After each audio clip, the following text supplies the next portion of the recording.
ప్రధానమంత్రి మోడీ సార్ని కలుస్తేందుకు బెంగళూరు వెళ్లిన మంత్రులు అర్జెంటుగా బెంగళూరుకి రమ్మని సీఎం సార్కి మోడీ సార్ ఆఫీస్ నుంచి ఫోన్. బెంగళూరులో ప్రధానిని కలిసిన అమెరికా అధ్యక్షుడు ట్రంప్. రష్యా టూర్ కోసం బెంగళూరులో గాలి మోటార్ ఎక్కిన ప్రధానమంత్రి గారు. బెంగళూరులో ప్రపంచ ప్రధానమంత్రుల కీలక సమావేశం. ఇగో కొన్ని రోజులైతే గిట్లనే ఉంటాయి మరి బ్రేకింగ్ వార్తలు. కొన్ని రోజులైతే మోడీ సార్ ఆఫీసు మనకు దగ్గరైతుందిలా. మనకు పక్కనుండే బెంగళూరులో ప్రధానమంత్రి ఆఫీసును కడతారట. అప్పుడప్పుడు సార్ వచ్చి ఉంటాడన్నట్టు. లీడర్లకు ఏదన్నా పనుంటే ఇడికి పోయి కలిసినా అయిపోతుంది. మరి ఎన్నడూ లేంది ఇప్పుడు ఈ ఆలోచన ఎందుకు చేసిండని మీకు డౌట్ రావచ్చు. ఈ నడుమ దక్షిణ భారతదేశం మీద ఉత్తరముల పెత్తనం ఎక్కువైతుంది కదా. మొన్ననే చూస్తుమి పన్నుల పేరు మీద మనం రూపాయి పంపితే ఆటను కూడా వాపస్ ఇస్తలేరని. ఒగలెనక ఒగలు ఉత్తరం మీద ఉరుముతుండ్రు దక్షిణం లీడర్లు. ఈ ఉడుకు మీద ఉద్యమం గిట్ల పుట్టగల్లా అని సల్లగా చేసేందుకు బెంగళూరులో ప్రధానమంత్రి ఆఫీస్ తెరుస్తున్నట్టుండ్రు.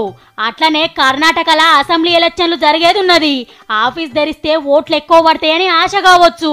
ఆల్రెడీ మన హైదరాబాద్ లో రాష్ట్రపతి బంగ్లా ఉన్నది. చలికాలంలో సుట్టం లెక్క వచ్చి పోతుంటాడు పెద్ద మనిషి. ప్రధానమంత్రి ఆఫీస్ కూడా మన హైదరాబాద్ అనే కడితే ఇంకా బాగుంటది కదా.